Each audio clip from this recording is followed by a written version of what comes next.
자, 여러분들 오늘의 문제 시작합니다. 오늘 여러분하고 같이 풀어볼 문제는 비교경찰론 문제거든요.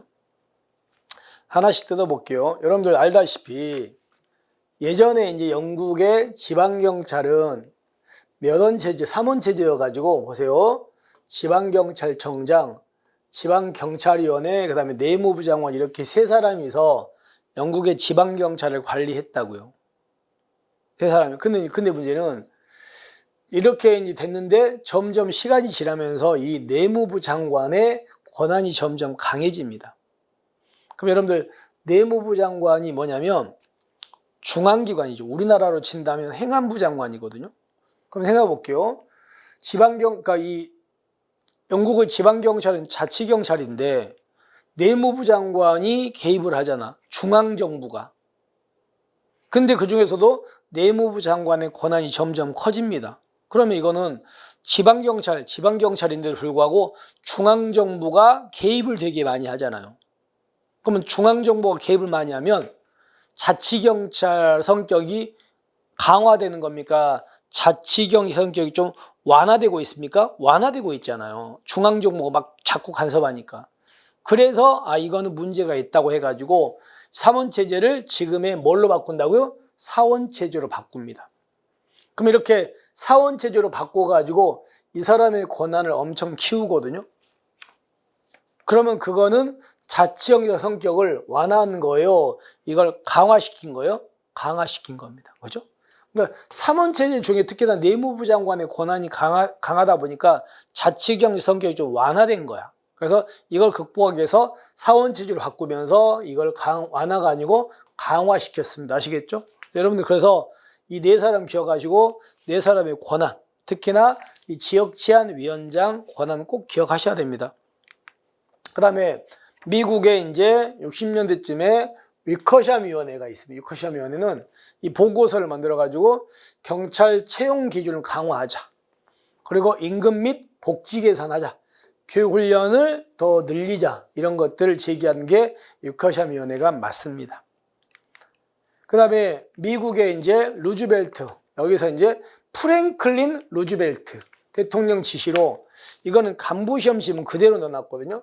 1903년 최초로 연방수사기구가 재무부에 창설됐다. 자, 두 군데가 틀렸는데 미국의 여기서 프랭클린 루즈벨트가 아니고요. 뭐가 있냐면 시어도 루즈벨트가 두 사람이 있어요.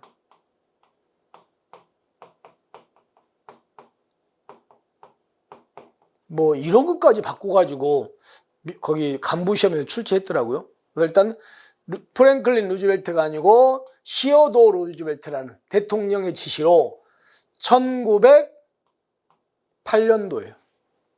8년도 최초로 연방수사기구가 여기도 틀렸습니다. 법무부입니다. 그러니까 이 연방수사기구가 지금의 FBI죠. FBI 전신입니다. 전신인데 얘는요. FBI도 그렇고 전신도 그렇고 어디를 벗어난 적이 없다? 법무부를 벗어난 적이 없습니다. 그래서 여러분께서 기억할 것은 뭐 이런 것까지 또 낼 것 같진 않고 이렇게만 기억하십시오.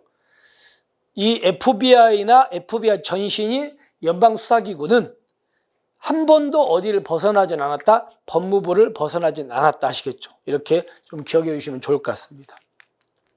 그 다음에 자 독일을 보세요. 독일이라는 나라 한번 보면 독일이라는 나라는 16개의 주가 하나의 국가 형성하는 연방국가입니다. 그러다 보니까 여기에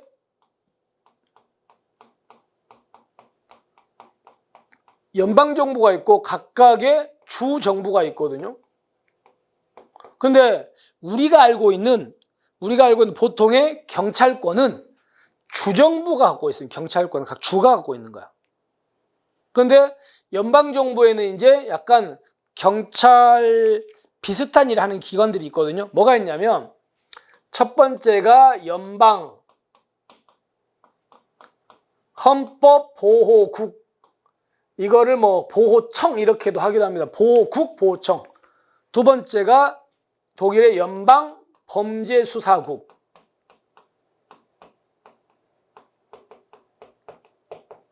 그 다음에 세 번째가 이제 분데스폴리자이라고 연방경찰 이렇게 있습니다.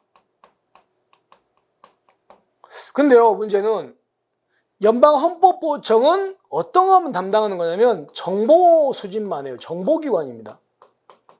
따라서 얘네들은요, 법 집행권이 없어요. 수사권 이런 것도 전혀 없습니다. 못합니다. 정보만 수집해. 그 다음에 연방범죄사국은 사국은 보세요. 만약에 어떤 주에서 살인사건 났습니다. 그러면 그거를 누가 담당하냐면 연방경찰이 하는 게 아니고 주경찰이, 주정부 수사경찰이 한다고요. 그러면 여기 있는 연방범죄사국은 이제 그런 걸 담당하는 게 아니에요. 그래서 연방수사국은 연방경찰, 주정부, 주경찰을 직접적으로 지휘하거나 이럴 수도 없어요. 그래서 보시면 연방범죄사국은 범죄 관련 정보를 총괄하는 조직이며 주, 수사경찰에 대한 실질적, 일반적 지휘권 없다고요. 그러니까 연방경찰이라고 해서 주경찰한테 이래라 저래라 할 수 없어요. 이건 원칙은 이 사람이 갖고 있으니까. 따라서 결론은 연방범죄수사국은 이 독일의 수사경찰의 총본부다 이거 아니라고요. 그런 기관이 아니야.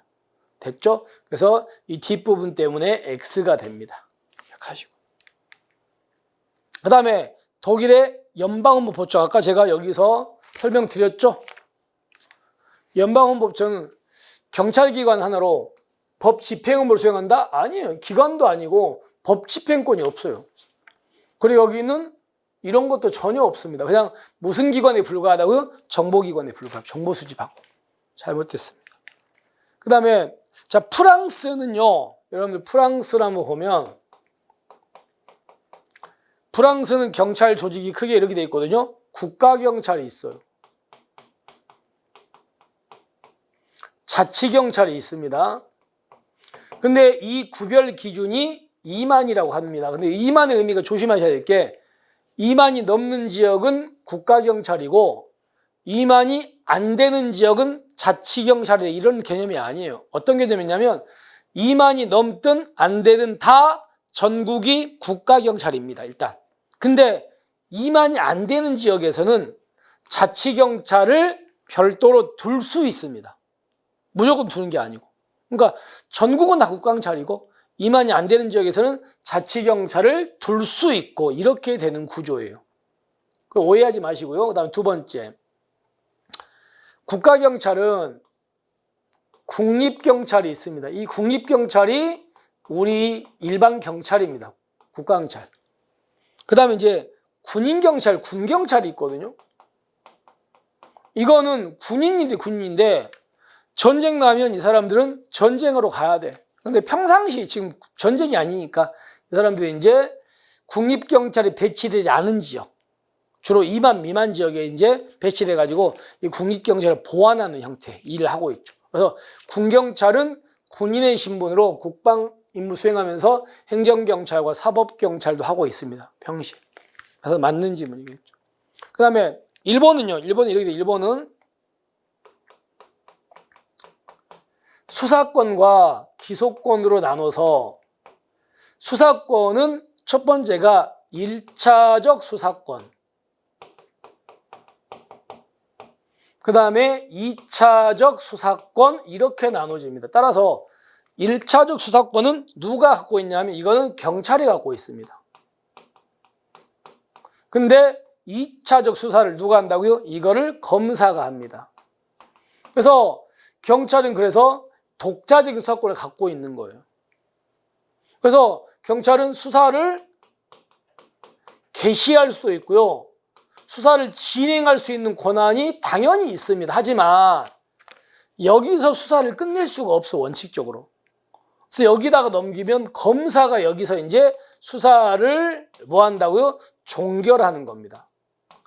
그리고 기소권도 검사가. 따라서 일본 경찰은 일반적으로 수사의 개시 진행권, 종결권 이거 없는 거예요. 그리고 경찰도 독자적 수사권이 있으니까 원칙은 협력관계입니다. 원칙. 이렇게 해가지고 이 부분 때문에 X입니다. 자, 그래서 보시면 영국은 3원체제에서 4원체제 변경하면서 완화가 아니고 자치경찰 성격을 강화시켰다. 그리고 여기에 시오도 루즈벨트 대통령이고요. 1908년이고요. 법무부다. 그리고 독일 연방법률국은 범죄 관련 정보를 총괄하는 거 맞는데 주 수사경찰에 대한 실질적인 지휘권이 없다. 그리고 법 집행기관 아니다. 그리고 구속, 압수수색 이런 것도 못한다, 얘는. 그리고 일반 경찰은 수사 종결권을 갖고 있지는 않다. 아시겠죠? 그래서 2개 맞고 나머지는 틀렸고 이렇게 되겠습니다. 아시겠습니까? 자, 이렇게 해서 우리가 이제 외국 경찰에 대한 내용들을 정리했습니다. 물론 이제 이거 말고도 많지만 이 정도로 맞느냐 한번 확인할게요. 우리가 이제 다음 시간에는 그러면 이제 경찰행정법, 가장 논란이 되고 많이 나오는 경찰행정법으로 가서 이제 차근차근 또 정리하겠습니다. 여러분들 오늘 남은 시간 좀 공부 열심히 하시고요. 진짜 이제는 열심히 하셔야 됩니다. 경찰 공부 열심히 하셔야 된다고요. 자, 그리고 우리는 내일이죠. 내일 여러분에게 행정법으로 들어가 가지고 새로운 문제로 또 찾아뵙겠습니다. 수고하셨습니다.